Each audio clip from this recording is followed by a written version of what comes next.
ਚੜ੍ਹਦੀ ਸਵੇਰ ਸੰਗਤ ਦੀਆਂ ਕੜੀਆਂ ਅਸੀਂ ਪ੍ਰਾਪਤ ਕੀਤੀਆਂ ਨੇ। ਅਜੇ ਹੁਣੇ ਅਰਦਾਸ ਦੀ ਸ਼ਮੂਲੀਅਤ ਦੇ ਨਾਲ ਅੱਜ ਦਾ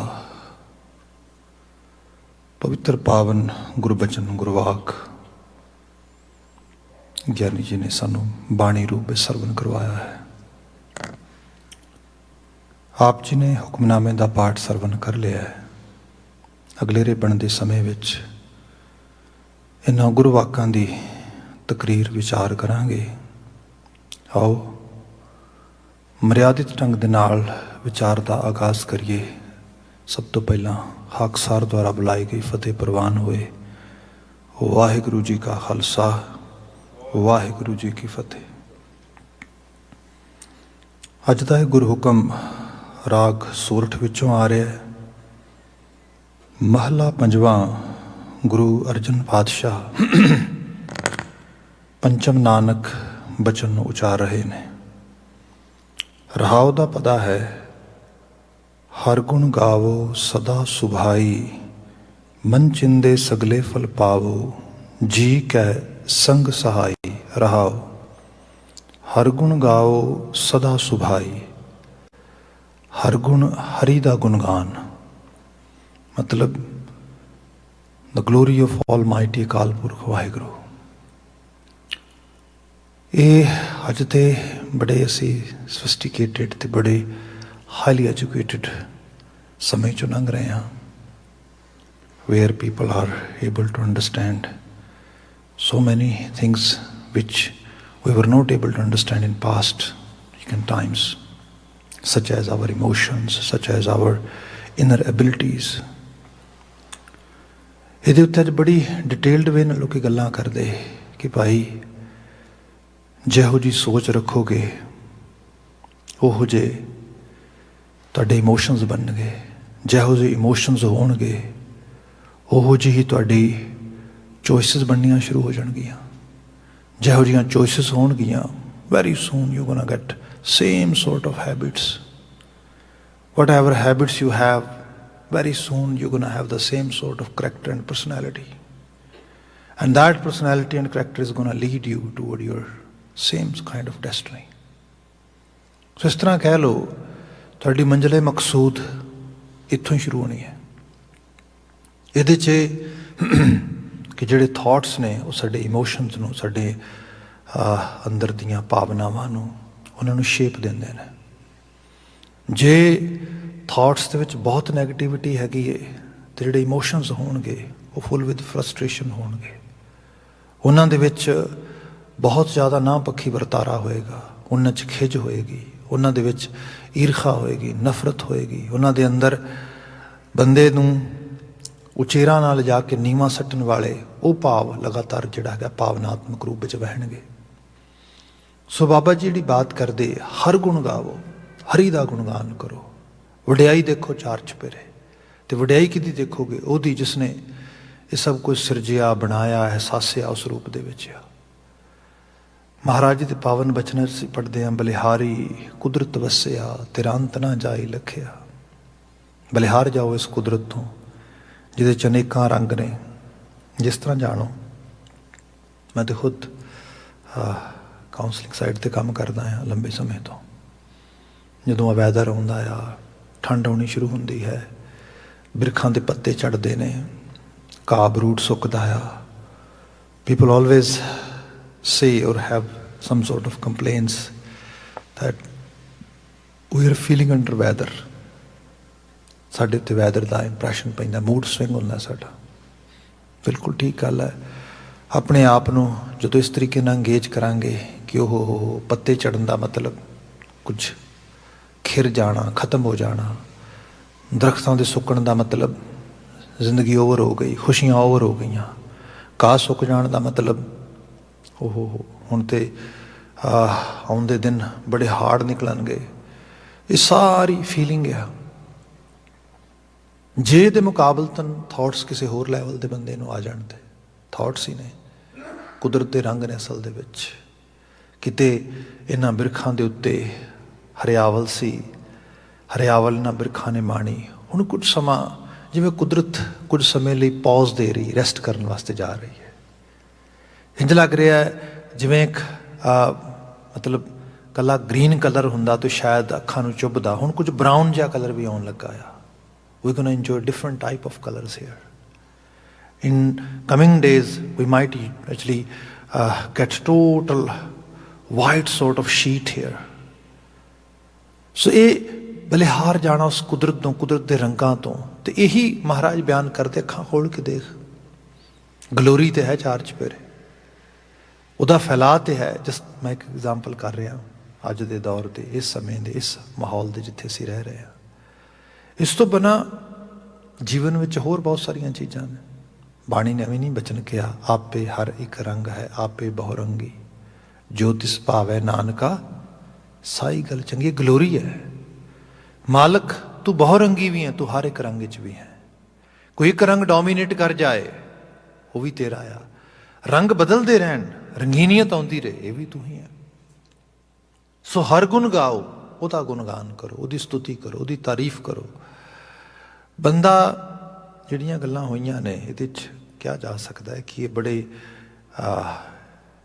ਇੰਟੈਲੀਜੈਂਟ ਮਾਈਂਡ ਦੀ ਖੇਡ ਹੋ ਸਕਦੀ ਹੈ। ਇਹ ਬੜੇ ਇੰਟਲੈਕਚੁਅਲ ਸਾਈਡ 'ਤੇ ਬੰਦਾ ਬਹੁਤ ਸੁਪੀਰੀਅਰ ਹੋਏ, ਬੰਦਾ ਬੜਾ ਕਹਿ ਲਓ ਕਿ ਹਾਇਰ ਲੈਵਲ ਦੀ ਥਿੰਕਿੰਗ ਰੱਖਣ ਵਾਲਾ ਹੋਏ, then we can actually engage our selves toward these things. ਇੰਨੀ ਐਬਿਲਿਟੀ ਨਾ ਵੀ ਹੋਏ, ਮੈਂ ਕਹਿੰਦਾ ਜੇ ਬੰਦੇ ਨੇ ਇਹੀ ਸੋਚਣਾ ਹੋਏ ਕਿ ਨਹੀਂ ਮੈਂ ਚੰਗਾ ਬੋਲਣਾ ਆ, ਚੰਗਾ ਗਾਉਣਾ ਆ, ਚੰਗੇ ਨਾਲ ਜੁੜਨਾ ਆ। ਗੁਰੂ ਸਾਹਿਬ ਨੇ ਉਹਦੇ ਲਈ ਗੁਰੂ ਗ੍ਰੰਥ ਸਾਹਿਬ ਵਰਗੀ ਰਚਨਾ ਦੇ ਦਿੱਤੀ। ਸਾਰੀ ਬਾਣੀ ਕਰਤਾਰ ਦੀ ਸਤੁਤੀ ਹੈ, ਤਾਰੀਫ ਹੈ, ਉਸਤਤ ਹੈ। ਤੇ ਬਾਬਾ ਜੀ ਨੇ ਲਿਟਰਲੀ ਤੌਰ 'ਤੇ ਬਾਣੀ 'ਚ ਬਚਨ ਵੀ ਕਿਹਾ ਸੀ, ਮੁਸਲਸਲ ਪੜ੍ਹਦੇ ਹਾਂ। ਮਹਾਰਾਜ ਕਹਿੰਦੇ ਜਿਸ ਨੂੰ ਬਖਸ਼ੇ ਸਿਫਤ ਸਾਲਾਹ, ਸਿਫਤ ਕਰਨੀ। ਇਹ ਦੁਨੀਆਦਾਰੀ 'ਚ ਰਹਿੰਦਿਆਂ ਹੋਇਆ ਸਾਨੂੰ ਸਭ ਨੂੰ ਪਤਾ ਸਿਫਤ ਕੀ ਹੁੰਦੀ ਹੈ, ਵਡਿਆਉਣਾ ਕਿਸੇ ਨੂੰ। ਅਜੇ ਹੁਣੇ ਆਸਾ ਕੀ ਵਾਰ ਸਮਾਪਨ ਹੋਇਆ ਹੈ ਤੇ ਆਸਾ ਕੀ ਵਾਰ ਚਾਪ ਹੈ, ਜੇ ਉਹਦਾ ਸਮਾਪਨ ਦੇਖਦੇ ਹੋ, ਜਿੱਥੇ ਆਸਾ ਕੀ ਵਾਰ ਸਮਾਪਤ ਹੁੰਦੀ ਜਾ ਕੇ, ਤੇ ਬਾਬਾ ਜੀ ਬਿਆਨ ਕਰਦੇ ਵੱਡੇ ਕੀਆਂ ਵਡਿਆਈਆਂ ਕਿਛ ਕਹਿਣ ਨਾ ਜਾਏ। ਉਸ ਵੱਡੇ ਦੀਆਂ ਵਡਿਆਈਆਂ, ਤੇ ਵਡਿਆਈਆਂ ਵੀ ਇੰਨੀਆਂ ਵੱਡੀਆਂ ਕਿ ਮੈਂ ਤੇ ਕਹਿ ਵੀ ਨਹੀਂ ਸਕਦਾ। I don't have that much ability, that much word ability, or you can say linguistic ability, where I can say about Akal Purkh Vaheguru 100%. No, ਉਹ ਤੇ ਇੰਨਾ ਬੇਅੰਤ ਆ, ਮੇਰੇ ਕੋਲ ਤੇ ਇੰਨੀ ਤਾਬ ਹੀ ਨਹੀਂ ਹੈਗੀ। ਕਿਆ ਵੱਡੇ ਕੀਆਂ ਵਡਿਆਈਆਂ ਕਿਛ ਕਹਿਣ ਨਾ ਜਾਏ, ਸੋ ਕਰਤਾ ਕਾਦਰ ਕਰੀਮ। ਇਹਦੇ 'ਚ ਹੈ ਉਹ ਕਰਤਾ ਕਾਦਰ ਆ, ਸਿਰਜਣਹਾਰ ਆ, ਕਰੀਮ ਆ, ਕਰਮ ਕਰਨ ਵਾਲਾ, ਤਰਸ ਕਰਨ ਵਾਲਾ। ਉਹ ਮੈਂ ਇਸ ਤਰ੍ਹਾਂ ਕਹਿ ਲਓ ਵੀ ਪਿਕਚਰ ਆਫ ਕੰਪੈਸ਼ਨ ਆ। ਉਹ ਦਇਆ ਦੀ ਮੂਰਤੀ ਹੈ। ਉਹ ਸਾਡੇ ਸਾਰਿਆਂ ਨੂੰ ਨਵਾਜ ਰਿਹਾ, ਬਖਸ਼ ਰਿਹਾ ਉਸ ਰੂਪ ਦੇ ਅੰਦਰ।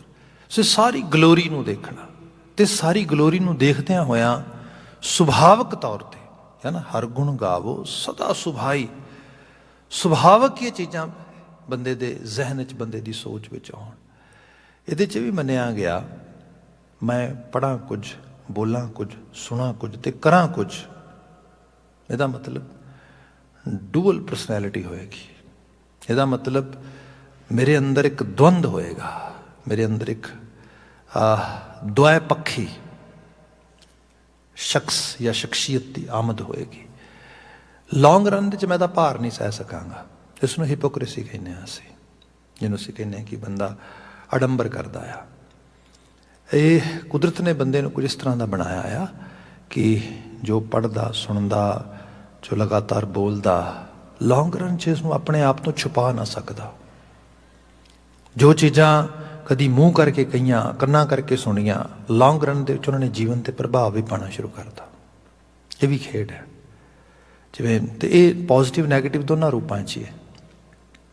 ਕੋਈ ਸ਼ਖਸ ਮਾੜਾ ਬੋਲੇ, ਗਾਲਾਂ ਕੱਢੇ, ਅਪੱਧਰ, ਅਨਸਿਵਲਾਈਜ਼ ਵਰਡ ਚੋਇਸਿਸ ਹੋਏ ਉਹਦੀਆਂ, ਲੰਬਾ ਸਮਾਂ ਨਹੀਂ ਪਏਗਾ, ਜੀਵਨ ਦੇ ਬਿਹੇਵੀਅਰ 'ਚ ਚੀਜ਼ਾਂ ਆ ਜਾਣਗੀਆਂ। ਜੇ ਬੰਦਾ ਆਪਣੇ ਆਪ ਨੂੰ ਬੜਾ ਪੋਲਾਈਟ, ਬੜਾ ਸਿਵਲ ਤੇ ਬੜਾ ਸਿਵਲਾਈਜ਼ਡ ਬਣਾਉਣਾ ਚਾਹੁੰਦਾ ਹੈ, ਤਾਂ ਇਹ ਵੀ ਤਰੀਕੇਕਾਰ ਹੈ ਕਿ ਵਰਡ, ਸ਼ਬਦ, ਲਫ਼ਜ਼, ਅਲਫਾਜ਼, ਹਰਫ, ਅੱਖਰ, ਉਹਨਾਂ ਦੀ ਚੋਇਸ ਉਸ ਕਿਸਮ ਦੀ ਹੋ ਜਾਏ ਜਿੱਥੇ ਵਿਸ਼ਵਾਸ ਹੋਏ ਕਿ ਕਰਨ ਕਰਾਉਣ ਵਾਲਾ ਆਪੇ ਆਪ ਆ। ਆਪਾਂ ਬਚਨ ਪੜ੍ਹਦੇ ਹਾਂ, ਤੂੰ ਕਾਹੇ ਡੋਲੇ ਪ੍ਰਾਣੀਆਂ ਤੁਧ ਰਾਖੇਗਾ ਸਿਰਜਨਹਾਰ। ਇਹ ਗਲੋਰੀ ਆ ਉਹਦੀ, ਵੀ ਮਨ ਡੋਲਦਾ, ਮਨ ਡੱਕੇ ਡੋਲੇ ਖਾਂਦਾ, ਡਰਦਾ ਥੋੜ੍ਹਾ, ਪਤਾ ਨਹੀਂ ਕੀ ਹੋਏਗਾ। ਉਹਦੇ ਵਿੱਚ ਫਿਰ ਬੰਦੇ ਨੂੰ ਹੁੰਦਾ ਕਿ ਮੈਂ ਪਤਾ ਨਹੀਂ ਸਰਵਾਈਵ ਕਰ ਸਕਾਂਗਾ ਕਿ ਨਹੀਂ ਕਰ ਸਕਾਂਗਾ। ਸਰਵਾਈਵਲ ਦਾ ਡਰ ਵੀ ਲੱਗਦਾ, ਜੋਬ ਦਾ ਡਰ ਵੀ ਲੱਗਦਾ, ਰਿਲੇਸ਼ਨਸ਼ਿਪਸ ਦੇ ਵਿੱਚ, ਹੋਰ ਬਹੁਤ ਸਾਰੀਆਂ ਚੀਜ਼ਾਂ ਦੇ ਵਿੱਚ। ਮਹਾਰਾਜ ਬਿਆਨ ਕਰਦੇ, ਜੇ ਇਸ ਕਿਸਮ ਦੀ ਧਾਰਾ ਗੁਣਗਾਨ ਵਿੱਚ ਆ ਜਾਏ, ਬੋਲ ਬਾਣੀ 'ਚ ਆ ਜਾਏ, ਸਰੋਤ 'ਚ ਆ ਜਾਏ, ਤੂੰ ਕਾਹੇ ਡੋਲੇ ਪ੍ਰਾਣੀਆਂ ਤੁਧ ਰਾਖੇਗਾ ਸਿਰਜਨਹਾਰ। ਸੋ ਕਾਦਰ ਕਰਤਾ ਸੋ ਕਾਦਰ ਕਰੀਮ ਦੇ ਜੀਆਂ ਰਿਜ਼ਕ ਸੰਭਾਹੇ, ਜਿਹਦੀ ਬਾਤ ਅਸੀਂ ਕਰ ਰਹੇ ਸੀਗੇ। ਉਹ ਕਰਤਾ ਜਿਹੜਾ ਕਰਮ ਕਰਕੇ ਸਾਨੂੰ ਰਿਜ਼ਕ ਆਫਰੀਨ ਕਰ ਰਿਹਾ, ਸਾਨੂੰ ਜੀਵਨ ਦੇ ਰਿਹਾ। ਕਿਆ ਉਹ ਬੰਦੇ ਤੂੰ ਕਾਹੇ ਡੋਲੇ ਪ੍ਰਾਣੀਆਂ ਤੁਧ ਰਾਖੇਗਾ ਸਿਰਜਨਹਾਰ। ਜਿਨ ਪੈਦਾਇਸ਼ ਤੂੰ ਕੀਆ, ਜਿਹਨੇ ਤੈਨੂੰ ਪੈਦਾਇਸ਼ ਵਿੱਚ ਲੈ ਕੇ ਆਂਦਾ, ਸੋਈ ਦੇ ਆਧਾਰ। ਜੀਵਨ ਦਾ ਆਧਾਰ ਵੀ ਉਹਦਾ ਹੈਗਾ। ਅੱਜ ਦਾ ਮਾਡਰਨ ਟਾਈਮ ਦਾ ਜਿਹੜਾ ਐਜੂਕੇਸ਼ਨਿਸਟ ਹੈਗਾ, ਖਾਸ ਕਰਕੇ ਹਿਊਮਨ ਸਾਈਕੀ ਨੂੰ ਸਮਝਾਉਣ ਵਾਲਾ, ਉਹ ਇਹ ਕਹਿ ਰਿਹਾ ਆ ਕਿ ਕੋਈ ਵੀ ਕੰਮਕਾਰ ਕਰਦੇ ਹੋ ਤੁਸੀਂ, ਉਹਦੇ ਵਿੱਚ ਜੇ ਤੁਹਾਡੀ ਵਰਕ ਪਰਫਾਰਮੈਂਸ ਬੈਟਰ ਹੋ ਜਾਏ, ਤੁਹਾਡੇ ਲਈ ਜ਼ਿਆਦਾ ਅਪੋਰਚੁਨਿਟੀਜ਼ ਮਿਲ ਜਾਂਦੀਆਂ ਨੇ। ਤੁਹਾਨੂੰ ਤੁਹਾਡੇ ਵਾਸਤੇ ਜ਼ਿਆਦਾ ਦਰਵਾਜ਼ੇ ਖੁੱਲ੍ਹ ਜਾਂਦੇ। You have more choices, you have more actually you can say advantages in this world and more areas where you can earn more, you can possess more. All these things can do any individual. ਉਹਦੀ ਬਾਤ ਕੀਤੀ ਗਈ। ਪਰ ਇਸ ਸਾਰੇ ਦੇ ਪਿੱਛੇ ਕੀ ਹੈ? ਪਿੱਛੇ ਸੈਲਫ ਕੌਨਫੀਡੈਂਸ, ਆਤਮ ਵਿਸ਼ਵਾਸ। ਜਦੋਂ ਇਹ ਅਹਿਸਾਸ ਹੋਏ ਕਿ ਘਬਰਾਉਣ ਦੀ ਲੋੜ ਨਹੀਂ ਹੈ, ਮੇਰਾ ਕੰਮ ਇੰਨਾ ਰੋਲ ਪਲੇ ਕਰਨਾ ਹੀ ਹੈ, ਬਾਕੀ ਜੋ ਕਰਤਾਰ ਕਰੇਗਾ। ਗੁਰੂ ਮਹਾਰਾਜ ਕਹਿੰਦੇ ਇਹੋ ਜਿਹਾ ਸੁਭਾਅ ਬਣ ਜਾਏ, ਉਹਦੇ ਵਿਸ਼ਵਾਸ ਦਾ, ਉਹਦੀ ਹੋਂਦ ਦਾ, ਉਹਦੇ ਆਲੇ ਦੁਆਲੇ ਹੋਣ ਦਾ, ਆਪਣੇ ਆਪੇ ਵਿੱਚ ਹੋਣ ਦਾ। ਉਹਦੀ ਬਾਤ ਕੀਤੀ ਕਿ ਜਿਨ ਪੈਦਾਇਸ਼ ਤੂੰ ਕੀਆ ਸੋਈ ਦੇ ਆਧਾਰ। ਕਰ ਬੰਦੇ ਤੂੰ ਬੰਦਗੀ। ਉਹ ਬੰਦੇ ਆ ਬੰਦਗੀ ਕਰ, ਆ ਬੰਦਗੀ ਹੈ। ਇਹ ਹੈ ਅਹਿਸਾਸ ਰੱਖਣਾ ਵੀ ਉਹ ਮੇਰੇ ਅੰਗ ਸੰਗ ਹੈ, ਉਹ ਮੇਰੇ ਹਰ ਵਕਤ ਮੇਰੇ ਨਾਲ ਹੈ। ਗਲੋਰੀ ਹੈ ਸਾਰੀ। ਇਹ ਸਾਰਾ ਬਚਨ ਇਸੇ ਰੂਪ ਦੇ 'ਚ ਆ ਰਿਹਾ। ਮਹਾਰਾਜ ਕਹਿੰਦੇ ਹਰ ਗੁਣ ਗਾਵੋ ਸਦਾ ਸੁਭਾਈ। ਜੇ ਹਰੀ ਦਾ ਗੁਣਗਾਨ ਇਸ ਰੂਪ ਵਿੱਚ ਬੰਦਾ ਕਰਨ ਲੱਗ ਜਾਏ, ਜੇ ਇਸ ਕਿਸਮ ਦੀ ਵਡਿਆਈ ਆਪਣੀ ਸੁਰਤ 'ਚ ਲੈ ਆਵੇ, ਮਨ ਚਿੰਦੇ ਸਗਲੇ ਫਲ ਪਾਵੋ ਜੀ ਕੈ ਸੰਗ ਸਹਾਈ। ਮਨ ਚਿੰਦੇ ਸਗਲੇ ਫਲ ਪਾਵੋ। ਮਨ ਚਿੰਦੇ, ਜੋ ਕੁਝ ਮਨ ਵਿੱਚ ਚਿਤਵਾਂਗੇ, ਜੋ ਕੁਝ ਮਨ ਦੇ 'ਚ। ਕਿ ਇਹ ਵੀ ਚੀਜ਼ ਹੈ ਕਿ ਜਿਹੜੇ ਥਾਟਸ ਹੁੰਦੇ ਨੇ ਨਾ, ਇਹ ਸਾਡੇ ਅੰਦਰ ਇਨਸਪੀਰੇਸ਼ਨ ਪੈਦਾ ਕਰਦੇ ਨੇ, ਪ੍ਰੇਰਨਾ। ਜਿਹੜੀ ਪ੍ਰੇਰਨਾ ਆ, ਇਹ ਦੋ ਰੂਪਾਂ 'ਚ ਕੰਮ ਕਰਦੀ ਹੈ। ਇੱਕ ਤਾਂ ਇਹ ਕਿ ਕੋਈ ਥਾਟ ਇਹੋ ਜਿਹਾ ਆ ਗਿਆ ਜਿਹਦੇ ਵਿੱਚ ਡਰ ਹੈ, ਤੇ ਪ੍ਰੇਰਨਾ ਡਰ ਦੀ ਮਿਲ ਗਈ, ਤੇ ਡਰਿਆ ਹੋਇਆ ਬੰਦਾ ਉਹ ਭਾਂਜਵਾਦੀ ਹੁੰਦਾ, ਜਿਹਦੇ ਵਿੱਚੋਂ ਐਸਕੇਪਿਜ਼ਮ। ਬੰਦਾ ਇੱਕ ਆਪਣੇ ਆਪ ਨੂੰ ਹਰ ਲੈਵਲ 'ਤੇ ਮਤਲਬ ਭੱਜਣਾ ਭੱਜਣਾ ਭੱਜਣਾ, ਇਸ ਕਿਸਮ ਦੇ ਨਾਲ ਰਹਿਣਾ। ਕੋਈ ਕਿਸੇ ਕਿਸਮ ਦੇ ਨਾਲ ਚੈਲੰਜ ਆ ਜਾਏ, ਕੋਈ ਕਿਸੇ ਕਿਸਮ ਦਾ ਜਿੱਥੇ ਉਦੋਂ ਆਪਣੀ ਕੁਝ ਡਿਊਟੀ ਫੁਲਫਿਲ ਕਰਨ ਦਾ ਮੌਕਾ ਬਣੇ, ਬੰਦਾ ਕਹੇ ਨਹੀਂ ਨਹੀਂ ਮੈਂ ਤਾਂ ਨਹੀਂ ਕਰ ਸਕਦਾ, ਕਿਉਂਕਿ ਇੰਸਪੀਰੇਸ਼ਨ ਹੀ ਐਸੀ, ਪ੍ਰੇਰਨਾ ਹੀ ਐਸੀ ਹੈ, ਨਹੀਂ ਕਰ ਸਕਦਾ। ਇਹ ਕਿਹਾ ਕਿ ਅੰਦਰੋਂ ਪ੍ਰੇਰਨਾ ਮਿਲ ਰਹੀ ਹੈ, ਨਹੀਂ ਨਹੀਂ ਨਹੀਂ ਨਹੀਂ, ਇਹ ਮੇਰਾ ਰੋਲ ਹੈ, I will play with full extreme, you can say with 100% energy, with 100% intention। ਹੁਣ ਉਸ ਰੂਪ ਦੇ ਵਿੱਚ ਕੀ ਹੋਏਗਾ? ਰਿਜ਼ਲਟਸ ਆਉਣਗੇ। ਮਨ ਚਿੰਦੇ ਸਗਲੇ ਫਲ ਪਾਵੋ। ਬਿਲਕੁਲ ਲੌਜੀਕਲ ਸਾਈਡ ਤੋਂ ਚੀਜ਼ਾਂ ਨੂੰ ਦੇਖੋ ਤੁਸੀਂ। ਇਹ ਨਹੀਂ ਕਿ ਸਿਰਫ ਇਹ ਕਹਿਣ ਦੀਆਂ ਗੱਲਾਂ ਨੇ। ਰੈਸ਼ਨਲ ਮਾਈਂਡ ਹੀ ਤੁਹਾਡਾ ਹੈਲਪ ਕਰੇਗਾ ਇਹਦੇ ਵਿੱਚ, ਜਦੋਂ ਤੁਸੀਂ ਇਸ ਤਰੀਕੇ ਨਾਲ ਅੰਡਰਸਟੈਂਡ ਕਰ ਪਾਓਗੇ। ਤੇ ਬਾਬਾ ਜੀ ਕਹਿੰਦੇ ਵਿਜ਼ਨਰੀ ਹੋ ਜਾ, ਦੇਖ ਇਸ ਚੀਜ਼ ਨੂੰ। ਹਾਂ, ਇਹ ਵੀ ਸੱਚਾਈ ਹੈ ਕਿ ਜਦੋਂ ਮਨ ਦੇ ਵਿੱਚ ਬਹੁਤ ਕੁਝ ਐਸਾ ਆ ਜਿਹੜਾ ਗਲਤ ਪ੍ਰੇਰਨਾ ਵਿੱਚੋਂ ਆ ਰਿਹਾ ਆ, ਜਿਹੜਾ ਪੋਸੀਬਲ ਹੀ ਨਹੀਂ ਹੋ ਸਕਦਾ। ਮੈਂ ਵੱਡਾ ਹੋ ਕੇ ਕਿਸੇ ਹੋਰ ਨੂੰ ਨੀਵਾਂ ਕਰ ਦੇਵਾਂ, ਈਰਖਾ ਵਸ, ਦੁਆਖ ਵਸ, ਸਾੜੇ ਵਸ, ਇਹ ਤਾਂ ਨਹੀਂ ਹੋਏਗਾ, ਇਹ ਤਾਂ ਨਹੀਂ ਹੋ ਪਾਏਗਾ। ਸੰਸਾਰ ਬਹੁਤਾ ਹੈ ਤਾਂ ਐਸਾ ਹੀ ਹੁੰਦਾ ਆ। ਸਾਡੀਆਂ ਬਹੁਤੀਆਂ ਜਿਹੜੀਆਂ ਜ਼ਰੂਰਤਾਂ ਨੇ ਉਹ ਨੀਡਸ ਨਹੀਂ ਹੈਗੀਆਂ, ਸਾਡੀਆਂ ਵਿਸ਼ੇਸ ਨੇ। ਤੇ ਵਿਸ਼ੇਸ ਇਸ ਕਰਕੇ ਨੇ ਕਿਉਂਕਿ ਅਸੀਂ ਆਲੇ ਦੁਆਲੇ ਨੂੰ ਦੇਖਦੇ ਆ तो फिर महसूस होंदा कि नहीं नहीं, जे फलाने कोल आ चीज़ आ तो मेरे को भी होनी चाहिए है। जे फलाने का बच्चा फलां जगह पर पहुँच गया, मेरा बच्चा भी जाना चाहिए आ।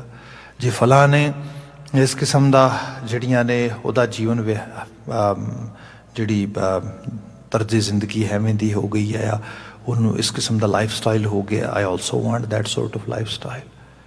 बंदा रियल नीड तो अपनी वेख ही नहीं पा रहा। जिहड़ी असल गलोरी है करतार नूं गाउंदियां गाउंदियां, क्योंकि करतार का नाम जिहड़ा है ना, वो एक होर चीज़ भी सानू बख्शदा, या ਉਹਦੇ ਆਉਣ ਵਾਲੀ ਕਰਤਾਰ ਦੇ ਨਾਮ ਦੀ ਸਮਝ ਆਉਂਦੀ ਹੈ। ਜਿਵੇਂ ਆਪਾਂ ਮੁੰਦਾਵਣੀ ਦਾ ਬਚਨ ਪੜ੍ਹਦੇ ਹਾਂ ਗੁਰੂ ਗ੍ਰੰਥ ਸਾਹਿਬ ਦੇ ਵਿੱਚ, ਗੁਰੂ ਅਰਜਨ ਸਾਹਿਬ ਜ਼ਿਕਰ ਕਰਦੇ, ਥਾਲ ਵਿੱਚ ਤਿੰਨ ਵਸਤੂ ਪਈਓ। ਤਿੰਨ ਚੀਜ਼ਾਂ ਪਾਈਆਂ ਨੇ ਇਸ ਥਾਲ ਦੇ ਵਿੱਚ। ਥਾਲ ਹੈ ਪੂਰਾ ਗੁਰੂ ਗ੍ਰੰਥ ਸਾਹਿਬ, ਪੂਰੀ ਗੁਰਬਾਣੀ ਜਿਹੜੀ ਗੁਰੂ ਅਰਜਨ ਸਾਹਿਬ ਨੇ ਆਪ ਪਰੋਸੀ ਸਾਰੇ ਦੀ ਸਾਰੀ। ਕਿਆ ਹੈ ਮਨੁੱਖ ਮਾਤਰ ਤੇਰੇ ਲਈ ਥਾਲੀ ਸਜਾਈ ਹੈ। ਇਹਦੇ 'ਚ ਪਾਇਆ ਕੀ ਕੁਝ ਹੈ ਇਹ ਵੀ ਦੇਖ ਲੈ। ਥਾਲ ਵਿੱਚ ਤਿੰਨ ਵਸਤੂ ਪਈਓ, ਉਹ 'ਚ ਕੀ ਪਾਇਆ? ਸਤ, ਸੰਤੋਖ, ਵਿਚਾਰੋ। ਦੋ ਚੀਜ਼ਾਂ ਦਾ ਜ਼ਿਕਰ ਪਹਿਲਾਂ ਕੀਤਾ, ਸਤ ਦਾ ਤੇ ਸੰਤੋਖ ਦਾ। ਸਤ ਪਾਇਆ ਇਹਦੇ 'ਚ, ਅਲਟੀਮੇਟ ਰਿਐਲਿਟੀ, ਰੱਬ ਦਾ ਨਾਮ, ਉਹਦੀ ਹਸਤੀ ਦਾ ਅਹਿਸਾਸ। ਸਾਰੀ ਬਾਣੀ ਇਹ ਕਰਾਉਂਦੀ ਹੈ। ਬਾਣੀ ਕਹਿੰਦੀ ਹੈ ਤੂੰ ਜਿਹੜੀ ਤੇਰੀ ਹੋਂਦ ਆ, ਜਿਹਨੂੰ ਅਸੀਂ ਰਿਲੇਵੈਂਟ ਐਗਜ਼ਿਸਟੈਂਸ ਕਹਿੰਦੇ ਆ, ਇਹਦੇ 'ਚ ਇਕੱਲਾ ਨਾ ਗਵਾਚੀ, ਦੂਰ ਦ੍ਰਿਸ਼ਟਾ ਹੋਈ, ਸਤ ਨਾਲ ਜੁੜੀ, ਅਸਲ ਨਾਲ ਜੁੜੀ। ਫਿਰ ਦੂਸਰੀ ਚੀਜ਼ ਸੰਤੋਖ, ਕੰਟੈਂਟਮੈਂਟ। ਮਨ ਇਹਨੂੰ ਇਸ ਤਰ੍ਹਾਂ ਜਾਣੋ, ਭੁੱਖ ਤਨ ਨੂੰ ਲੱਗਦੀ ਹੈ, ਲੋੜ ਤਨ ਦੀ ਹੈ। ਤਨ ਨੂੰ ਪ੍ਰਸ਼ਾਦਾ ਚਾਹੀਦਾ ਹੈ, ਤਨ ਨੂੰ ਸ਼ੈਲਟਰ ਚਾਹੀਦਾ ਹੈ, ਤਨ ਨੂੰ ਕਲੋਥਿੰਗ ਚਾਹੀਦੀ ਹੈ, ਮਤਲਬ ਇਹ ਤਨ ਦੀ ਲੋੜ ਹੈ। ਐਕਚੁਅਲੀ ਗੱਲ ਇਹ ਹੈ ਕਿ ਇਹ ਤਨ ਦੀ ਲੋੜ ਤੇ ਬਿਲਕੁਲ ਜ਼ਰੂਰਤ ਉਸ ਰੂਪ ਵਿੱਚ ਲੱਗਦੀ ਹੈ, ਪਰ ਮਨ ਇਹਦੇ ਵਿੱਚ ਛੁਦਾਈ ਹੋ ਜਾਂਦਾ, ਕਮਲਾ। ਉਹ ਡਰ ਵੀ ਜਾਂਦਾ ਕਈ ਵਾਰੀ, ਉਹ ਰੋਟੀ ਨਹੀਂ ਮਿਲੇਗੀ, ਕੱਪੜਾ ਨਹੀਂ ਮਿਲੇਗਾ, ਮਕਾਨ ਨਹੀਂ ਮਿਲੇਗਾ, ਮੇਰੀ ਸਿਕਿਉਰਿਟੀ ਜੈਪਰਡਾਈਜ਼ ਹੋ ਜਾਏਗੀ, ਮੈਨੂੰ ਜਿਹੜਾ ਹੈਗਾ ਸੋਸ਼ਲ ਸਿਕਿਉਰਿਟੀ ਚਾਹੀਦੀ ਹੈ, ਮੈਨੂੰ ਫਾਈਨੈਂਸ਼ੀਅਲ ਸਿਕਿਉਰਿਟੀ ਚਾਹੀਦੀ ਹੈ। ਫਿਰ ਸਾਰੇ ਦੇ 'ਚੋਂ ਮਨ 'ਚ ਇੱਕੋ ਚੀਜ਼ ਪੈਦਾ ਹੁੰਦੀ, ਭੁੱਖ ਪੈਦਾ ਹੋ ਜਾਂਦੀ, ਬਹੁਤ ਜ਼ਿਆਦਾ। ਇੰਨੀ ਭੁੱਖ ਕਿ ਜੋ ਮਰਜ਼ੀ ਮਿਲ ਜੇ ਥੋੜ੍ਹਾ ਲੱਗਣ ਲੱਗ ਜਾਂਦਾ। ਸੋ ਇਹ ਹਾਲਤ ਜਿਹੜੀ ਹੈ, ਇਸ ਹਾਲਤ ਜਦੋਂ ਬੰਦੇ ਦਾ ਮਨ ਉਸ ਤਰੀਕੇ ਨਾਲ ਚਲਾ ਗਿਆ, ਉਹਦੀ ਤਾਂ ਇੱਛਾ ਦੀ ਕਦੀ ਪੂਰਤੀ ਨਹੀਂ ਹੋ ਸਕਦੀ। ਜਿਹਨੂੰ ਸਾਹਿਬ ਨੇ ਬਿਆਨ ਕੀਤਾ, ਕੋਟ ਜੋੜੇ ਲਾਹ ਕਰੋੜੇ ਮਨ ਨਾ ਹੋ ਰੇ। ਤੁਸੀਂ ਕਰੋੜ ਜੋੜੋ, ਲੱਖਾਂ ਕਰੋੜ ਜੋੜ ਲਓ, ਮਨ ਨਾ ਹੋ ਰੇ। ਪਰੇ ਪਰੇ ਹੀ ਕੋ ਲੂਝੀ ਹੈ, ਤ੍ਰਿਸ਼ਨਾ ਬਿਰਲੇ ਹੀ ਕੀ ਬੂਝੀ ਹੈ। ਇਹ ਜਿਹੜੀ ਤ੍ਰਿਸ਼ਨਾ ਆ, ਜਿਹਨੂੰ ਸਾਹਿਬ ਨੇ ਕਿਹਾ, ਜਿਉਂ ਪਾਵਕ ਈਂਧਨ ਨਹੀਂ ਤਰਾਪੈ, ਬਿਨ ਹਰ ਕਹਾਂ ਆਘਾਈ। ਕਿੱਥੇ ਆਘਾ ਜਾਏਗਾ ਮਨ? ਪਾਵਕ ਅੱਗ ਨੂੰ ਕਿਹਾ ਗਿਆ, ਅੱਗ ਦੇ 'ਚ ਸਾਰੀ ਦੁਨੀਆ ਦਾ ਫਿਊਲ ਬਾਲਣ ਲਿਆ ਕੇ ਸੱਟ ਦਿਓ। ਸੋਚੋ ਇਹ ਕਿ ਅੱਗ ਜਿਹੜੀ ਹੈ ਇਹ ਰੱਜ ਜਾਏਗੀ, ਮਨ ਅੱਗ ਦੇ ਨੁਮਾਇੰਦੇ ਆ, ਨਹੀਂ ਰੱਜੇਗੀ, ਬਲਕਿ ਕਹੇ ਕਿ ਹੋਰ ਲਿਆਓ, ਹੋਰ ਲਿਆਓ। ਇਹ ਮਨ ਦੀ ਦਸ਼ਾ ਆ। ਸਾਹਿਬ ਮਹਾਰਾਜ ਬਿਆਨ ਕਰਦੇ, ਐਸਾ ਗੁਣਗਾਨ ਕਰ, ਇਹੋ ਜਿਹੇ ਗੁਣਾਂ ਨਾਲ ਜੁੜ, ਤਾਂ ਕਿ ਮਨ ਆਪਣੇ ਸੁਭਾਅ ਨੂੰ ਬਦਲੇ ਤੇ ਸਮਝ ਸਕੇ ਐਕਚੁਅਲ ਤੇਰੀ ਨੀਡ ਕੀ ਹੈ। ਜਿਹੜੀਆਂ there is big distance between our needs and wishes, ਉਹ ਜਿਹੜੀ ਖਾਈ ਉਹ ਪਟ ਜਾਏ, ਉਹ ਪੂਰੀ ਹੋ ਜਾਏ, ਉਹ ਡਿਸਟੈਂਸ ਜਿਹੜਾ ਹੈਗਾ ਉਹ ਘਟਾ ਸਕੇ, ਉਹ ਮਿਟ ਸਕੇ। ਸੰਤੋਖ ਇਹ ਹੈ। ਪਰ ਇਹ ਹੋਏਗਾ ਤਾਂ ਕਿਆ? ਥਾਲ ਵਿੱਚ ਤਿੰਨ ਵਸਤੂ ਪਈਓ, ਸਤ, ਸੰਤੋਖ, ਵਿਚਾਰੋ। ਇਹ ਵਿਚਾਰ ਦੀ ਪਰਦੇ ਦੇ ਹੇਠ ਹੈ ਸਾਰਾ ਕੁਛ। ਜਿਤਨਾ ਤੁਸੀਂ ਥਾਟ ਪ੍ਰੋਸੈਸ ਕਰੋਗੇ, ਗੁਣਗਾਨ ਥਾਟ ਪ੍ਰੋਸੈਸ ਦਾ ਨਾਂ ਹੀ ਐਕਚੁਅਲ ਲੈਵਲ ਤੇ। ਜਿਹਦੇ ਗੁਣ ਗਾਉਂਦੇ ਹੋ, ਲਗਾਤਾਰ ਗੱਲ ਕਰਦੇ ਹੋ, ਗੱਲ ਸੁਣਦੇ ਹੋ, ਵਿਚਾਰ ਹੌਲੀ ਹੌਲੀ ਬਦਲਣੇ ਸ਼ੁਰੂ ਹੋ ਜਾਂਦੇ, ਵਿਚਾਰਾਂ 'ਚ ਚੇਂਜਸ ਆਉਂਦੇ ਨੇ। ਇਹੀ ਹੈ। ਇਹਦੇ ਵਿੱਚੋਂ ਫਿਰ ਇੱਕ ਅਗਲੀ ਚੀਜ਼ ਪੈਦਾ ਹੁੰਦੀ ਹੈ, ਅੰਮ੍ਰਿਤ ਨਾਮ, ਆਤਮਕ ਜੀਵਨ ਦੇਣ ਵਾਲੀ ਅਸਲ ਨਾਮ ਦੀ ਮਹਿਮਾ। ਠਾਕੁਰ ਕਾ ਪਇਓ जिसका सबसे आधारो, जिसका सब का सब ਕੁਛ ਜਿਹਦੇ ਆਧਾਰ ਤੇ ਹੈ, ਜਿਹਨੇ ਸਭ ਕਾਸੇ ਦੇ ਰੂਪ ਧਾਰਨ ਕੀਤਾ ਹੈ, ਵਨਨੈਸ ਦੀ ਜਿਹੜੀ ਗੱਲ ਕਰਦੇ ਹਾਂ ਅਸੀਂ ਕਰਤਾਰ ਦੀ, ਕਿਆ ਉਹ ਵੀ ਸਮਝ ਆ ਜਾਂਦੀ ਹੈ। ਇੱਥੇ ਗੁਰੂ ਅਰਜਨ ਸਾਹਿਬ ਕਹਿੰਦੇ ਮਨ ਚਿੰਦੇ ਸਗਲੇ ਫਲ ਪਾਵੋ, ਫਿਰ ਜੀ ਕੈ ਸੰਗ ਸਹਾਈ, ਕਿਆ ਅੰਮ੍ਰਿਤ ਨਾਮ ਠਾਕੁਰ ਕਾ ਪਇਓ। ਉਹ ਜਿਹੜਾ ਨਾਮ ਆਧਾਰ ਆ ਉਹਦੀ ਸਮਝ ਆਈ, ਪਤਾ ਲੱਗਾ ਜੀ ਕੈ ਸੰਗ ਸਹਾਈ, ਉਹ ਤੇ ਹਮੇਸ਼ਾ ਅੰਗ ਸੰਗ ਹੈ। ਇੱਥੇ ਫਿਰ ਘਬਰਾਹਟ ਨਹੀਂ, ਇਕੱਲਤਾ ਨਹੀਂ, ਇੱਥੇ ਕਿਸੇ ਕਿਸਮ ਦੇ ਨਾਲ ਭੈ ਨਹੀਂ। ਇੱਕ ਬੜਾ ਅਧਿਆਤਮੀ ਜੀਵਨ ਗੁਰੂ ਸਾਹਿਬ ਵਿੱਚ ਬਿਆਨ ਕਰਦੇ ਰਹਾ ਹੋਇਆ। ਸ਼ੁਰੂਆਤੀ ਪਦਾ ਇਹਦਾ ਮਹਾਰਾਜ ਕਹਿੰਦੇ ਗੁਰਪੂਰੈ ਚਰਨੀ ਲਾਇਆ, ਹਰ ਸੰਗ ਸਹਾਈ ਪਾਇਆ। ਗੁਰਪੂਰੈ ਚਰਨੀ ਲਾਇਆ, ਜਦੋਂ ਪੂਰੇ ਗੁਰੂ ਨੇ ਆਪਣੇ ਚਰਨਾਂ ਨਾਲ ਜੋੜ ਲਿਆ। ਇਹਦੇ 'ਚ ਸਾਡੇ ਬਹੁਤ ਸਾਰੇ ਗੁਰਮਤਿ ਸੰਸਕਾਰ ਨੇ ਜਿਹੜੇ ਅਸੀਂ ਹੌਲੀ ਹੌਲੀ ਐਕਸਰਸਾਈਜ਼ ਕਰਨੀ ਬੰਦ ਕਰ ਦਿੱਤੀ। ਜਿਵੇਂ ਸਾਡਾ ਨਾਮਕਰਨ ਸੰਸਕਾਰ ਅਸੀਂ ਕੁਝ ਅਜੇ ਲੋਕ ਕਰਦੇ, ਕੁਝ ਨਹੀਂ ਕਰਦੇ। ਉਸ ਤੋਂ ਬਾਅਦ ਵਿੱਚ ਹੀ ਇੱਕ ਆਮ ਬੱਚਿਆਂ ਨਾਲ ਸੰਸਕਾਰ ਪਰਿਵਾਰਾਂ 'ਚ ਹੁੰਦਾ ਸੀਗਾ ਕਿ ਜਦੋਂ ਬੱਚਿਆਂ ਨੇ ਗੁਰਮੁਖੀ ਅੱਖਰ ਪਹਿਚਾਨਣ ਦੇ ਕਾਬਲ ਹੋ ਜਾਣਾ ਤੇ ਬਕਾਇਦਾ ਤੌਰ ਤੇ ਦੇਗ ਬਣਾ ਕੇ ਗੁਰਦੁਆਰੇ ਹਾਜ਼ਰ ਹੋ ਕੇ, ਜਾਂ ਜੇ ਗੁਰਦੁਆਰੇ ਦੀ ਹਾਜ਼ਰੀ ਨਹੀਂ ਹੈਗੀ ਤੇ ਆਪ ਅਕਾਲ ਪੁਰਖ ਵਾਹਿਗੁਰੂ ਦਾ ਧਿਆਨ ਧਰ ਕੇ ਅਰਦਾਸ ਕਰਨੀ, ਤੇ ਅਰਦਾਸ ਕਰਕੇ ਕਹਿਣਾ ਮਾਲਕ ਇਹਨੂੰ ਅਸੀਂ ਤੁਹਾਡੇ ਚਰਨੀ ਲਾਉਣ ਲੱਗੇ ਹਾਂ। ਮੀਨ ਬਿਲਕੁਲ ਜਿਹੜਾ ਹੈਗਾ ਇੱਕ ਫਾਰਮਲ ਵੇ ਦੇ ਨਾਲ ਹੁਣ ਇਹਦੀ ਗੁਰਬਾਣੀ ਪੜ੍ਹਨ ਦੀ ਇੱਕ ਤਾਲੀਮ ਸ਼ੁਰੂ ਹੋਣ ਲੱਗੀ ਹੈ। ਤੇ ਜ਼ਰੂਰੀ ਨਹੀਂ ਤੁਸੀਂ ਕਿਤੇ ਬਾਹਰ ਲੈ ਕੇ ਜਾਣਾ, ਆਪ ਘਰ ਦੇ ਵਿੱਚ, ਘਰ 'ਚ ਕੋਈ ਮੈਂਬਰ ਹੈ ਉਸ ਰੂਪ ਦੇ ਵਿੱਚ, ਤੇ ਇਹਦਾ ਬਕਾਇਦਾ ਤੌਰ ਤੇ ਫਿਰ ਸ਼ੁਰੂਆਤ ਹੁੰਦੀ ਸੀਗੀ ਪਹਿਲਾਂ ਗੁਟਕਾ ਸਾਹਿਬ ਤੋਂ, ਫਿਰ ਪੰਜ ਗ੍ਰੰਥੀ ਤੋਂ, ਫਿਰ ਹੌਲੀ ਹੌਲੀ ਸੰਥਿਆ ਪੋਥੀ ਤੋਂ, ਇਸ ਰੂਪ ਵਿੱਚ ਅੱਗੇ ਚੱਲਦਾ ਸੀ। ਤੇ ਇਹਦੇ ਨਾਲ ਪਰਿਵਾਰਾਂ ਦੇ ਵਿੱਚ ਗੁਰਮਤਿ ਦੀ ਰੌਸ਼ਨੀ ਆਉਂਦੀ ਸੀਗੀ, ਗੁਰਬਾਣੀ ਨਾਲ ਅੰਗੇਜਮੈਂਟ ਵੱਧਦੀ ਸੀਗੀ। ਹੁਣ ਜਿਵੇਂ ਸੰਸਕਾਰ ਅਸੀਂ ਭੁਲਾ ਦਿੱਤਾ ਤੇ ਅਲਟੀਮੇਟਲੀ ਲੌਂਗ ਰਨ ਦੇ ਵਿੱਚ ਇਹਦਾ ਅਸੀਂ ਸਾਈਡ ਇਫੈਕਟ ਵੀ ਦੇਖ ਰਹੇ ਹਾਂ। ਇਹਦਾ ਪ੍ਰਭਾਵ ਵੀ ਜਿਹੜਾ ਬੜਾ ਨੈਗੇਟਿਵ ਆ ਚੁੱਕਾ ਹੈ, ਪਤਾ ਹੀ ਨਹੀਂ, ਅਹਿਸਾਸ ਹੀ ਨਹੀਂ ਹੈਗਾ। ਈਵਨ ਅਜੇ ਕੁਝ ਕਮਿਊਨਿਟੀਜ਼ ਹੈਗੀਆਂ ਇਹੋ ਜਿਹੀਆਂ, ਜਿਵੇਂ ਕਹਿ ਲਓ ਕਿ ਜਿਨ੍ਹਾਂ 'ਚ ਸਪਿਰਿਚੁਅਲਿਟੀ ਨੂੰ ਇੱਕ essential part of there lives accept ਕੀਤਾ ਗਿਆ, ਮੰਨਿਆ ਜਾ ਰਿਹਾ। ਜਿਵੇਂ ਜਿਊਜ਼ ਨੇ, ਜਿਵੇਂ ਜੈਪਨੀਜ਼ ਨੇ, ਦੇ do these kind of activities with there kids. ਛੋਟੇ ਬੱਚੇ ਨੂੰ ਹੀ ਜਿਹੜੀ ਹੀਬਰੂ ਜ਼ਬਾਨ ਆ, ਜਿਹੜੀ ਜਿਹਦੇ 'ਚ ਸਾਰਾ ਜੂਡਿਜ਼ਮ ਦਾ ਲਿਟਰੇਚਰ ਲਿਖਿਆ ਗਿਆ ਜਿਊਜ਼ ਦੀ, ਤੇ ਇਹ ਤਾਂ ਇੱਕ ਵਾਰੀ ਬਿਲਕੁਲ ਐਲੀਮੀਨੇਟ ਹੋ ਗਈ ਧਰਤੀ ਤੋਂ। ਉਹਨਾਂ ਨੇ ਦੁਬਾਰਾ ਰਿਵਾਈਵ ਕਰਵਾਇਆ। ਸੰਸਕ੍ਰਿਤ ਤੋਂ ਵੀ ਪੁਰਾਣੀ ਭਾਸ਼ਾ ਆ।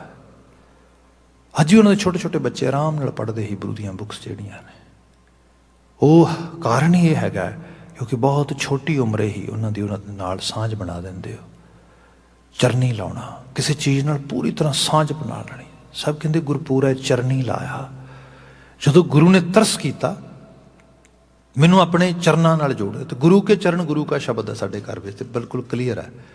ਜਦੋਂ ਹਰਗੁਣ ਗਾਓ ਦੀ ਗੱਲ ਆਏਗੀ, ਬਾਣੀ ਦੀ ਗੱਲ ਆਏਗੀ, ਜਦੋਂ ਬਾਣੀ ਦੀ ਗੱਲ ਆਏਗੀ ਗੁਰੂ ਕੇ ਸ਼ਬਦ ਦੀ ਗੱਲ ਆਏਗੀ, ਜਿੱਥੇ ਇਸ ਸ਼ਬਦ ਨਾਲ ਬੰਦੇ ਦੀਆਂ ਸਾਂਝਾਂ ਵੱਧ ਗਈਆਂ।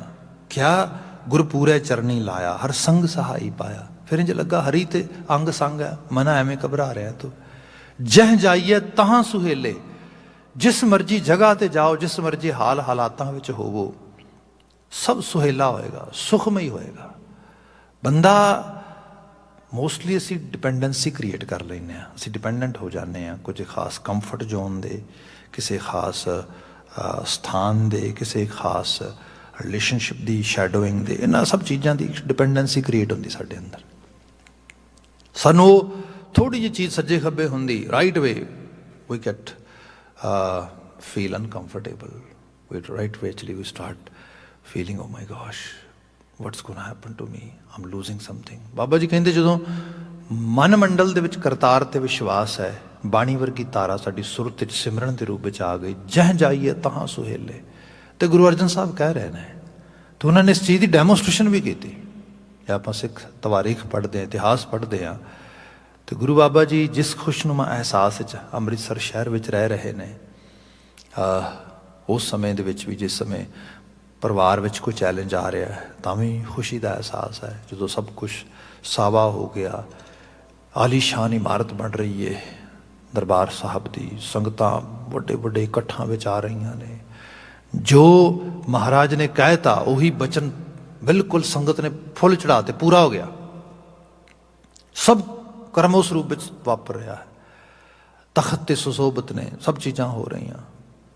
ਬਿਲਕੁਲ ਸ਼ੁਕਰਗੁਜ਼ਾਰੀਅਤ ਹੈ ਕਰਤਾਰ ਦੀ। ਤੇ ਫਿਰ ਉਹ ਵੀ ਸਮਾਂ ਆਇਆ ਜਦੋਂ ਇੱਕਦਮ ਅਸੀਂ ਸੰਸਾਰੀ ਤੌਰ 'ਤੇ ਵੇਖਦੇ ਹਾਂ ਕਿ ਦੂਸਰਾ ਹਿੱਸਾ ਤਸਵੀਰ ਦਾ ਨਜ਼ਰ ਪੈਂਦਾ। ਮਹਾਰਾਜ ਨੂੰ ਅਰੈਸਟ ਕੀਤਾ ਗਿਆ, ਲਾਹੌਰ ਲਿਜਾਇਆ ਗਿਆ। ਉੱਥੇ ਲਿਜਾ ਕੇ ਉਹਨਾਂ ਨੂੰ ਤਸੀਹੇ ਦਿੱਤੇ ਗਏ, ਉਹਨਾਂ ਨੂੰ ਤਵੀ 'ਤੇ ਬਿਠਾਇਆ ਗਿਆ।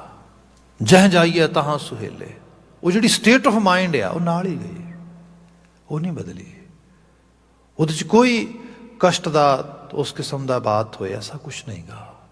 ਅਹਿਸਾਸ ਸੀਗਾ ਡੈਸਟਨੀ ਹੈ, ਕਰਤਾਰ ਨੇ ਜੇ ਇਸ ਤਰੀਕੇ ਨਾਲ ਮੈਨੂੰ ਜੀਵਨ ਦੇ ਸੋਚ ਦਿੱਤੀ ਹੈ ਤਾਂ ਸੋਚ 'ਤੇ ਪਹਿਰਾ ਦਿੰਦੇ ਆ ਮੇਰੇ ਤੋਂ ਇਹ ਅਮਲ ਤਵੱਕੂ ਆ ਉਹਦੀ ਦਰਕਾਰ ਆ, ਆਈ ਵਿਲ ਫੁਲਫਿਲ ਇਟ। ਸੋ ਇਹ ਰੂਪ ਜਿਹੜਾ ਹੈ ਇੱਕ ਹਾਇਰ ਲੈਵਲ ਦੀ ਬਾਤ ਮਹਾਰਾਜ ਨੇ ਆਪਣੇ ਜੀਵਨ ਵਿੱਚ, ਤੇ ਇਹ ਬਚਨ ਕਹੇ ਵੀ ਨੇ, ਜਹ ਜਾਈਏ ਤਾਂ ਸੁਹੇਲੇ। ਫਿਰ ਕਿਆ ਇਹ ਪੋਸੀਬਲ ਵੀ ਤਾਂ ਆ ਜੋ ਕਰ ਕਿਰਪਾ ਪ੍ਰਭ ਮੇਲੇ, ਜੇ ਕਿਰਪਾ ਦੇ ਘਰ 'ਚ ਪ੍ਰਭੂ ਆ ਕੇ ਇਹਨਾਂ ਗੁਣਾਂ ਨਾਲ ਮਿਲਾਪ ਕਰਵਾ ਦੇ। ਤੇ ਇਸ ਤਰ੍ਹਾਂ ਦੀ ਆਈਡੀਅਲ ਸਕੂਲ ਆਫ ਥਾਟ ਸਾਡੇ ਅੰਦਰ ਉਹਦੀ ਜਗ੍ਹਾ ਬਣ ਜਾਏ। ਤੇ ਅਗਲਾ ਬਚਨ ਹੈ ਨਾਰਾਇਣ ਪ੍ਰਾਣ ਆਧਾਰਾ, ਹਮ ਸੰਤ ਜਨਾਰੇ ਨਾਰਾ। ਨਾਰਾਇਣ ਜਿਹੜਾ ਮਨੁੱਖਾਂ ਦੇ 'ਚ ਪ੍ਰਜਵਲਿਤ ਹੋ ਕੇ ਬੈਠਾ ਆ ਰੱਬ ਜੀ।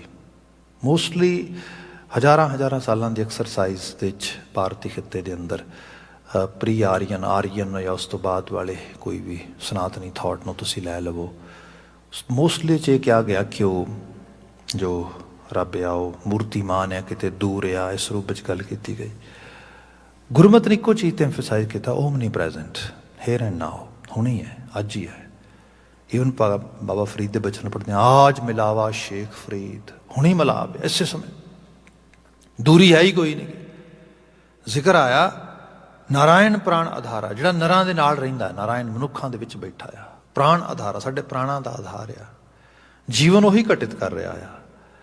ਇਸ ਨੂੰ ਜਦੋਂ ਸਾਇੰਟੀਫਿਕ ਸਾਈਡ 'ਤੇ ਵੀ ਆ ਜਾਂਦੇ ਹਾਂ ਤੇ ਅੱਜ ਦਾ ਆਇਨਸਟਾਈਨ, ਸਟੀਫਨ ਹਾਕਿੰਗਸ, ਬਹੁਤ ਵੱਡਾ ਸਾਇੰਟਿਸਟ ਹੋਇਆ, ਸਾਇੰਸਦਾਨ, ਉਹ ਕਹਿੰਦਾ ਕਿ each and every component of this world is carrying godly particle ability, ਜਿਹਨੂੰ ਕਿਹਾ ਗਿਆ ਕਿ ਰੱਬੀ ਸ਼ਕਤੀ, ਰੱਬੀ ਸਮਰੱਥਾ ਦਾ ਅਹਿਸਾਸ ਸਭ ਵਿੱਚ ਆ। ਪਰ ਕੋਈ ਅਵੇਰ ਆ, ਕੋਈ ਅਨਅਵੇਰ ਆ। ਜਿੱਥੇ ਅਵੇਰ ਹੋ ਗਿਆ ਉਸ ਨੂੰ ਲੱਗਾ ਉੱਥੇ ਪ੍ਰਾਣਾਂ ਦਾ ਆਧਾਰ ਹੈ, ਅੰਗ ਸੰਗ ਹੈ, ਉਹੀ ਸ਼ਕਤੀ ਦਾ ਅਹਿਸਾਸ ਹੈ। ਕਿਆ ਨਾਰਾਇਣ ਪ੍ਰਾਣ ਆਧਾਰਾ, ਹੇ ਮਾਲਕ ਤੂੰ ਤੇ ਹਰ ਜਗ੍ਹਾ ਤੇ ਸ਼ਕਤੀ ਹੋ ਕੇ ਰਵ ਰਿਹਾ। ਨਾਰਾਇਣ ਦੇ ਪ੍ਰਾਣ, ਤੂੰ ਤੇ ਨਰਾਂ ਦੇ ਵਿੱਚ ਪ੍ਰਾਣਾਂ ਦਾ ਆਧਾਰ ਬਣ ਕੇ ਬੈਠਾ ਹੈ। ਨਾਰਾਇਣ ਪ੍ਰਾਣ ਆਧਾਰਾ, ਹਮ ਸੰਤ ਜਨਾਰੇ ਨਾਰਾ, ਸੰਤ ਜਨਾਰੇ ਨਾਰਾ। ਦੇਖੋ ਕੋਈ ਵੀ ਇਸ ਇਤਨੇ ਡੀਪ ਲੈਵਲ ਤੇ ਅਕਾਲ ਪੁਰਖ ਵਾਹਿਗੁਰੂ ਦੇ ਗੁਣਾਂ ਦੇ ਨਾਲ ਅੰਗੇਜ ਹੋ ਜਾਏਗਾ, ਉਹ ਸੰਤ ਬਣ ਜਾਏਗਾ। ਉਹ ਕੱਲ ਵੀ ਪੋਸੀਬਿਲਿਟੀ ਸੀ, ਉਹ ਅੱਜ ਵੀ ਤੇ ਹੁੰਦੇ ਕੱਲ ਵੀ ਰਹੇਗੀ। ਕਿਉਂਕਿ ਜਿੱਥੇ ਜੀਵਨ ਦੇ ਵਿਚਾਰਾਂ ਖਿਆਲਾਂ ਸੁਭਾਵਿਕ ਤੌਰ ਤੇ ਸ਼ੁੱਧਤਾ ਹੋ ਗਈ, ਪਵਿੱਤਰਤਾ ਆ ਗਈ, ਪਿੱਛੇ ਕੀ ਬਚੇਗਾ? ਉਹਦਾ ਨੂਰ ਹੀ ਬਚੇਗਾ। ਮਿੱਟੀ ਹੈ, ਮਿੱਟੀ ਹੋ ਸਕਦਾ ਹੈ ਸੜਾਂਦ, ਗੰਧ ਆ ਰਹੀ ਉਹਦੇ ਵਿੱਚੋਂ, ਬੈਡ ਸਮੈਲ ਹੋ ਸਕਦਾ ਹੈ, ਉਹਦੇ 'ਚ ਕੋਈ ਸਮੈਲ ਨਾ ਹੋਏ, ਸਮੈਲਲੈਸ ਹੋਏ ਬਿਲਕੁਲ। ਪਰ ਉਸੇ ਮਿੱਟੀ ਦੇ ਵਿੱਚ ਤੁਸੀਂ ਬਹੁਤ ਖੁਸ਼ਬੂ ਦੇਣ ਵਾਲੇ ਕਿਸੇ ਫੁੱਲ ਦਾ ਬੀਜ ਦਿਓ, ਥੋੜ੍ਹੇ ਦਿਨਾਂ ਬਾਅਦ ਉਸੇ ਮਿੱਟੀ 'ਤੇ ਉੱਗਣ ਵਾਲਾ ਉਹ ਪਲਾਂਟ, ਉਹਨੂੰ ਉੱਗਣ ਵਾਲਾ ਫੁੱਲ ਖੁਸ਼ਬੂ ਵੰਡਣੀ ਸ਼ੁਰੂ ਕਰ ਦੇਗਾ। ਬਿਲਕੁਲ ਉਸ ਮਿੱਟੀ ਦੇ ਵਿੱਚ ਖੁਸ਼ਬੂ ਸੀ, ਸਿਰਫ ਇਤਨਾ ਹੀ ਸੀਗਾ, ਕਿਸੇ ਨੇ ਉਸ ਮਿੱਟੀ ਨੂੰ ਪਿਉਰੀਫਾਈ ਕਰਕੇ ਉਸ ਜਗ੍ਹਾ ਤੇ ਲਿਆਂਦਾ ਨਹੀਂ ਗਾ, ਉਹਦੀ ਪ੍ਰੈਜੈਂਟੇਸ਼ਨ ਨਹੀਂ ਸੀ ਹੋਈ ਉਸ ਲੈਵਲ ਤੇ। ਨਾਰਾਇਣ ਸਾਡੇ ਨਾਲ ਹੀ ਹੈ, ਨਾਮ ਦਾ ਬੀਜ ਹੀ ਬੀਜਣ ਦੀ ਲੋੜ ਹੈ। ਉਹਨੂੰ ਕਲਟੀਵੇਟ ਕਰੋ ਤੁਸੀਂ, ਉਸ ਨੂੰ ਉਸ ਲੈਵਲ 'ਤੇ ਗਰੋ ਹੋਣ ਦਿਓ, ਉਹਦੀ ਟੇਕ ਕੇਅਰ ਕਰੋ ਤੁਸੀਂ। ਉਸੇ ਜਗ੍ਹਾ 'ਤੇ ਫਿਰ ਇੱਕਦਮ ਸੰਤ ਬਿਰਤੀ ਆ ਜਾਏਗੀ, ਖੁਸ਼ਬੂ, ਪਵਿੱਤਰਤਾ। ਮਨੁੱਖ ਸਿਰਫ ਵਕਾਰਾਂ ਦੀ ਮੂਰਤ ਨਹੀਂ ਹੈ। ਮਨੁੱਖ ਸਿਰਫ ਤੇ ਸਿਰਫ ਬਦਬੂ ਮਾਰਨ ਵਾਲੀਆਂ ਆਦਤਾਂ ਤੇ ਸੜਹਾਂਦ ਉਹਦਾ ਨਾਂ ਨਹੀਂ ਹੈ। ਮਨੁੱਖ ਸ਼ੁਭ ਦਾ ਵੀ ਨਾਂ ਆ, ਚੰਗਿਆਈ ਦਾ ਵੀ ਨਾਂ ਆ, ਅੱਛਾਈ ਦਾ ਵੀ ਨਾਂ ਆ, ਭਲੇ ਦਾ ਵੀ ਨਾਂ ਆ, ਸੱਚ ਦਾ ਵੀ ਨਾਂ ਆ। ਬਾਬਾ ਜੀ ਕਹਿੰਦੇ ਉਹ ਸੰਤ ਬਿਰਤੀ ਆ। ਤੇ ਅਜੇ ਮੈਂ ਉੱਥੇ ਨਹੀਂ ਪਹੁੰਚਿਆ। I'm not that much capable, I'm not able to enjoy that sort of self cleansing, but still there are few ideals who have attained it. ਜੇ ਮੇਰੇ ਅੰਦਰ ਉਹਨਾਂ ਦੇ ਪ੍ਰਤੀ ਰਿਸਪੈਕਟ ਆ ਜਾਏ, ਇੱਜ਼ਤ ਆ ਜਾਏ, ਡੈਫੀਨੇਟਲੀ ਮੇਰਾ ਮਨ ਉਹੋ ਜਿਹਾ ਬਣਨਾ ਚਾਹੇਗਾ। ਹਮ ਸੰਤ ਜਨਾ ਰੇ ਨਾਰਾ, ਮੈਂ ਇਹੋ ਜਿਹੇ ਸੰਤਾਂ ਦੇ ਚਰਨਾਂ ਦੀ ਖਾਕ ਹੋ ਜਾਵਾਂ। Sometime people ask, Baba ji where can we find these kind of sant? ਭਈ ਗੱਲ ਇਹ ਹੈ, ਇਹ 'ਚ ਕੋਈ ਫਰਕ ਨਹੀਂ ਪੈਂਦਾ। ਜਦੋਂ ਤੁਸੀਂ ਸਪਿਰਿਚੁਅਲਿਟੀ 'ਚ ਆ ਜਾਂਦੇ ਹੋ ਨਾ, ਕਾਲ ਕੁਛ ਵੀ ਨਹੀਂ, ਟਾਈਮ ਇਜ਼ ਨਥਿੰਗ। ਟਾਈਮ ਤੇ ਅਕਾਲ ਦੇ ਸਿਰਜਣਹਾਰ ਦੇ ਕੰਟਰੋਲ 'ਚ ਚੱਲਦਾ ਆ।